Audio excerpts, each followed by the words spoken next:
juniors and cadets, welcome to the first day of camp. This is Twig, and I'm going to teach you how to make these beautiful dream catchers. Monday is all about the Rocky Mountains, so we're going to look at this craft, which was created by Native American tribes and shared among them because Native Americans lived in the Rocky Mountains for hundreds of years, if not more, before land changed possession and became a national park. Let's start off by collecting our materials. There are two ways you can make this structure of your dream catcher. The first is by wrapping yarn around in metal ring like this. This ring was only $1 at Joann's, so if you're interested in buying a ring, you can find it there. If you don't want to use a metal ring, you can instead harvest some sticks from your backyard or a plant-filled area nearby and make your own ring by taping the sticks together. You also need to buy or find from your house some yarn that you can wrap around your circular structure. You will also need feathers that you can hang from some string. If you are using white feathers and you want to color them, you can use some food coloring from your kitchen or some colorful markers. If you don't have or want to use feathers, don't worry. You can instead tie lots of yarn on the bottom of your dream catcher and it will look very pretty. You also need some scissors.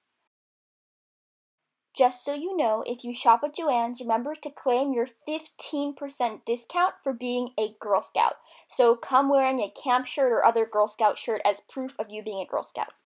Before we get started, it's important to recognize the origins of dream catchers and the culture they came from.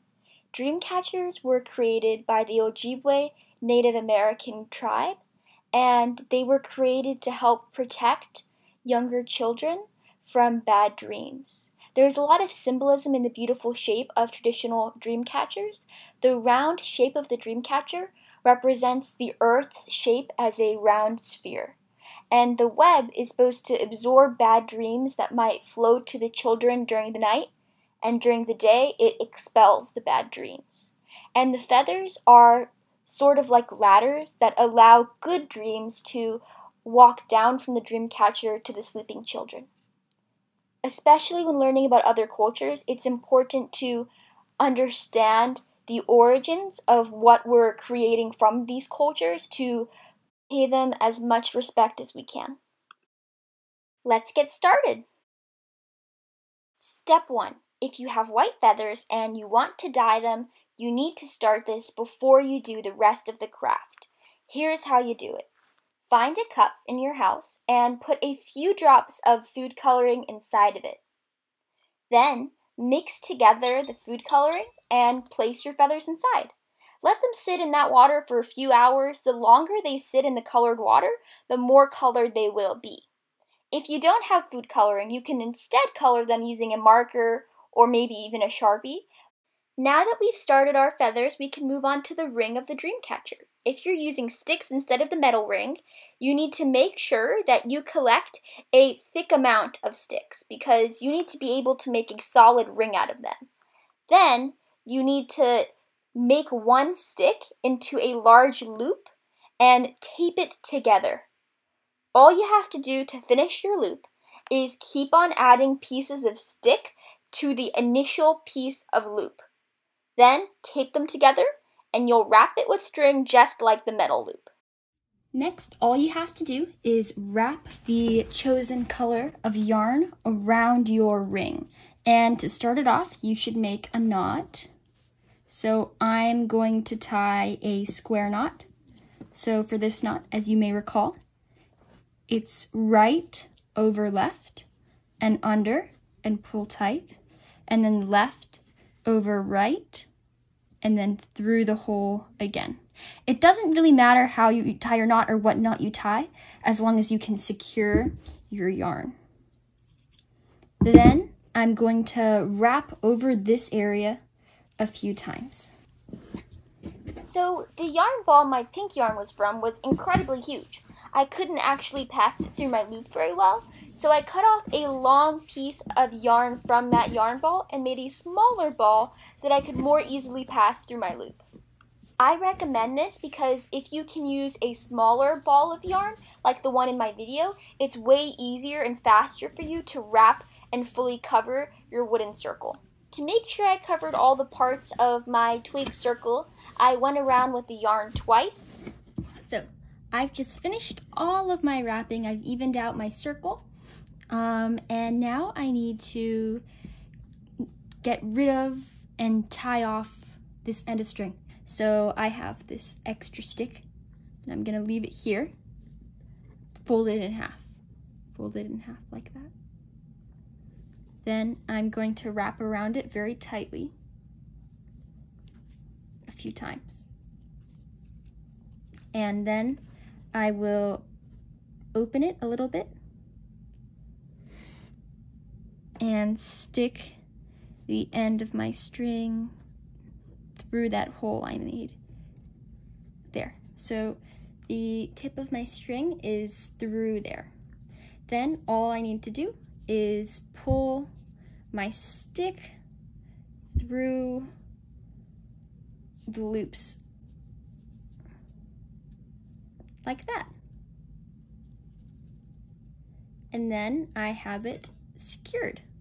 If you want it to be extra secure, you can also glue it down on the back of the ring where people won't be able to see it. But I'm gonna leave mine like that. This step is almost exactly the same with the metal ring. Here's how you do it. I'm gonna start off by tying a knot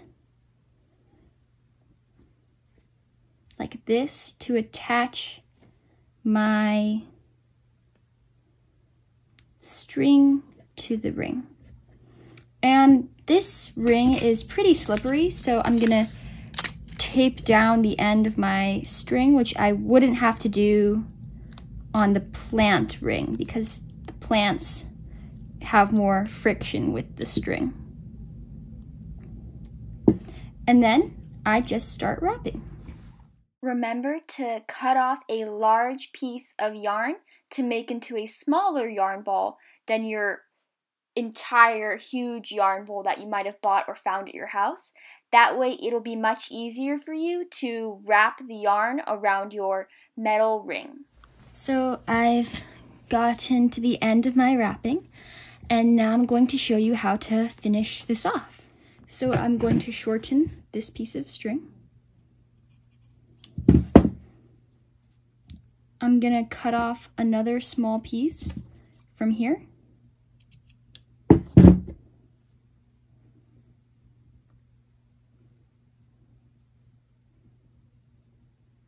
Make it into a loop.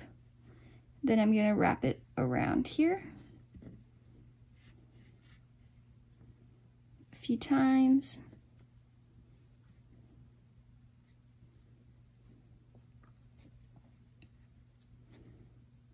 Then I'm gonna stick this piece through that loop I made. Like that. Then all I have to do is pull this. If you wrap your yarn tightly, it will take a little bit of tugging, but you should be able to pull that loop back through with the additional piece of yarn through it pretty quickly. Nice. Then I trim that, and I have tied off my ring. I have my ring made from metal, and then I have my slightly more handmade ring that's from sticks. Great. Now that you have your ring completed, we're going to go over how to tie and make the web on the inside. So collect a relatively large amount of string, then cut it off. You can also just use the yarn that you use to wrap around the outside, but I'm using this string instead because I like having multiple different colors. Then all you do is you take the end of your yarn and you pinch it between two fingers like this. And then you take the long end here and you wrap it around your two fingers like this. So don't wrap tightly, it should be very, very loose, but keep wrapping. And this is how you're going to keep your string organized as you wrap around your hoop. Now you can remove it from your finger and you have this little ball of yarn and the tip that you can use to attach to your ring. So you can attach this basically anywhere on your ring. What you do is you go over the top of the ring, then you're gonna take this part and go under this. So this part goes underneath the ring. So now it looks like that. Cross behind this piece. So now I have this little circular shape. But to finish off this knot, I need to take my end here and go through that circle from the top. So I take my end and I go through the circle from the top and then pull tightly.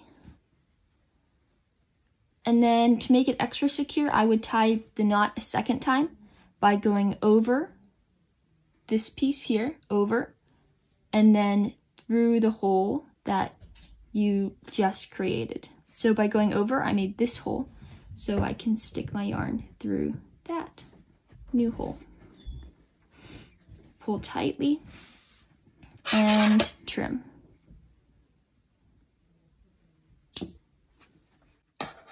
To make the inside of your web is really fun. It involves a lot of knots.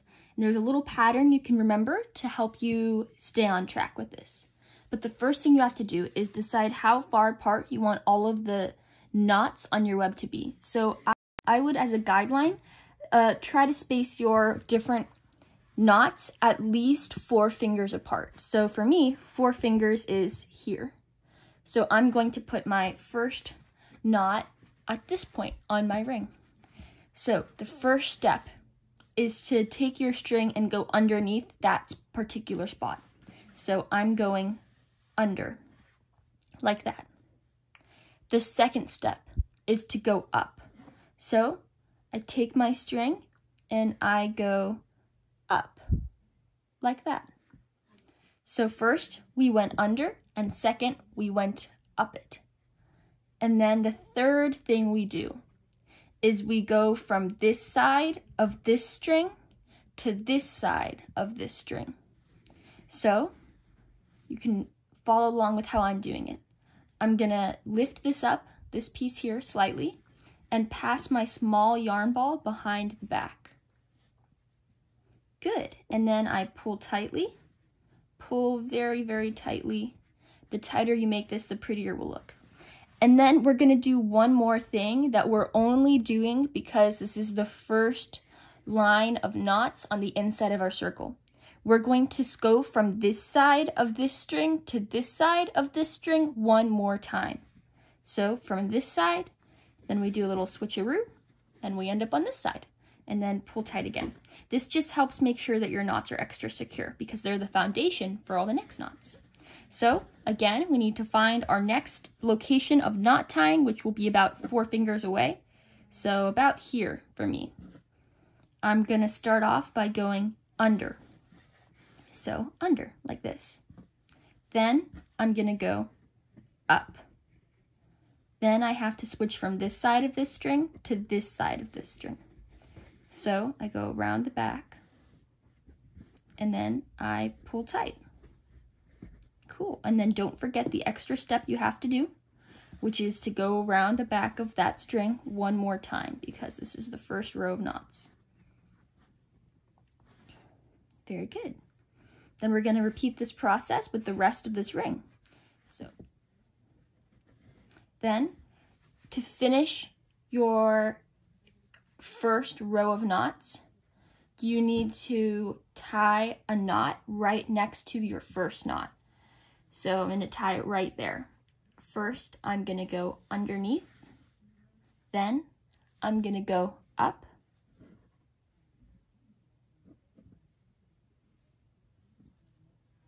Then I'm going to go around the back of this piece.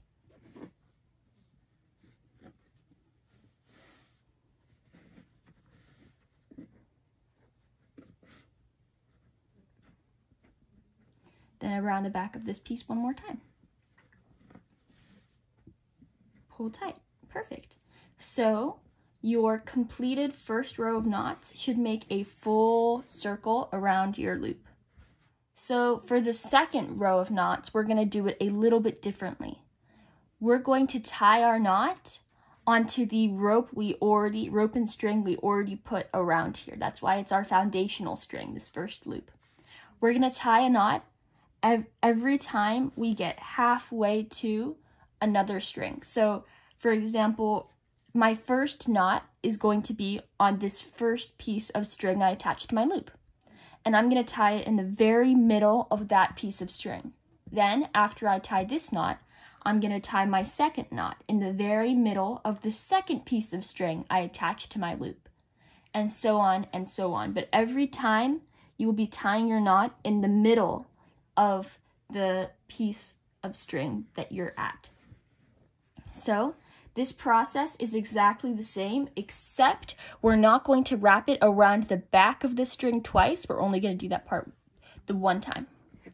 So we're going to go under at the midpoint, under, then we're going to go up, then around the back of this piece of string, because this piece here, this one, is the one that we just put down. So that's the one we have to go around the back of.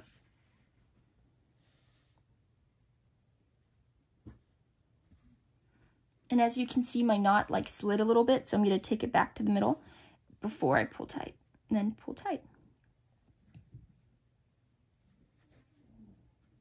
Very good. Then we're going to repeat this process with the rest of our knots. So find the middle about here, then go underneath that rope. Then we're going to go up and around the back of this piece.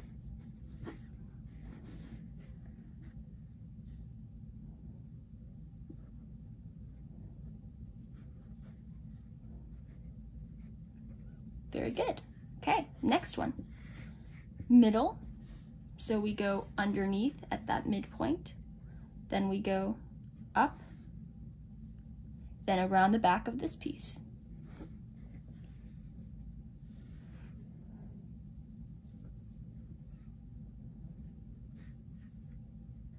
Pull tight.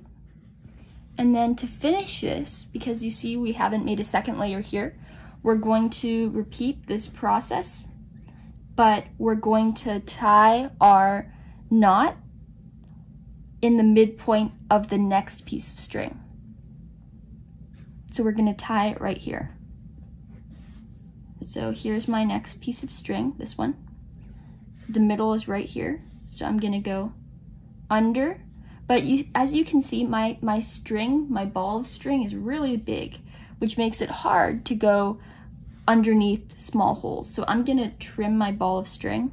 I will probably end up having to tie more string on later, but that's okay. Now I have a smaller and more manageable amount of string. So we're going to go under at the middle, under. Then we're going to go up like this, and then around the back of this piece. So around the back.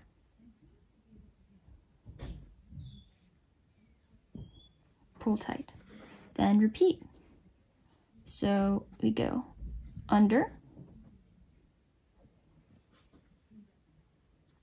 we go up, and around the back of this piece.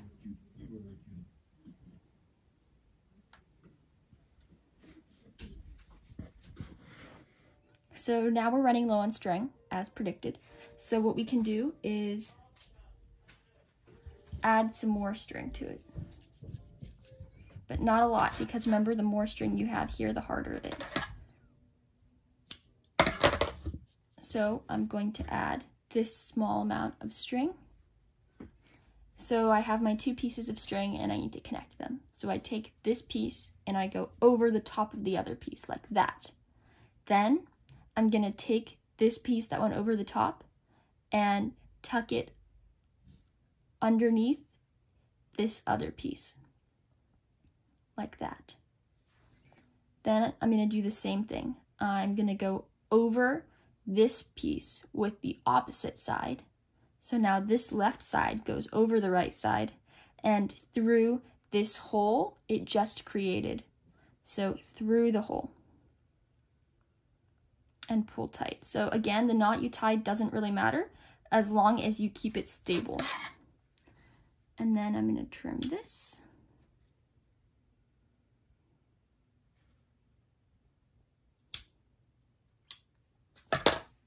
Perfect.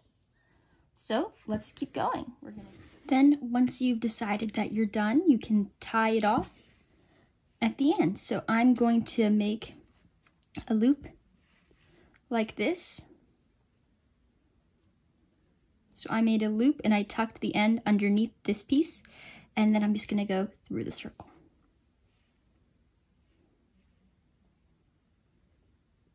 There we go. Now you've completed the inside of your dream catcher. If you want it to be extra secure, you can go around the back and through the hole to tie the knot one more time. Then just trim, and you're done with the inside. In some traditional dream catchers, there is a bead strung into the web between the different knots in the inner part of the web to symbolize the spider that made the web. I don't have a bead, so instead for all of my dream catchers, I tied a piece of different colored thread or yarn onto my web. Next, if you have feathers you're dyeing, check on your feathers. They might need more time to become a darker color, but if you're happy with them, take them out and let them dry. Then after a few minutes of drying, I put mine under a heat lamp for about 10 minutes. Then you're ready to make the strings that the feathers attach to. To attach your feathers to the dream catcher using yarn, there are 2 knots you need to know. First is the lark's head knot. So you're going to take your piece of yarn and fold it in half. Then you are going to drape it over the dream catcher. So in this case, when I'm showing you the knot, I'm treating the pen as if it were the edge of the dream catcher loop. And then you take your 2 ends that are separate ends and you stick them through the loop, just like that. Then you pull tight. That's a lark's head knot. And this is the knot you're going to use to attach all of your string to your dream catcher. Then the other end of the string connects to the feather. And this is how you tie the knot to attach the feather to the string. You make a loop with the feather in the middle of the loop, and then you stick the ends of the string through the same loop that the feather is in. So once again, you make a loop, and the tips go through the loop. This is called the overhand knot. Now with the dream catcher, we're going to use these 2 knots to attach one of our feathers. So make a piece of string that's folded in half. We're going to do the lark's head knot first. And you're going to drape the folded part of your string over the edge of the ring of the dream catcher. So just like this. And over the edge. Perfect. Then you need to get the 2 ends that are separate ends and stick them through the loop. Just like that. Then pull tight and you've attached your first string. When you attach the rest of your strings, it looks pretty if you evenly space them out across the bottom end of the ring. But now that we've completed our lark's head, we need to attach our feather. So go to the tips of your string and we're going to tie our overhand knot around the feather. So we're going to wrap around the tip, and then we're going to go through that hole we made. And the feather's inside that hole. And now you stick the tips of your thread through that hole along with the feather. And then pull as tight as you can. And if you want this to be extra secure, you can even tie this knot a second time if you have a little bit of extra string. If you're not using feathers, all you have to do is cut large chunks of string and tie lark's heads using them, and it will make an equally beautiful, if not more so, dream catcher.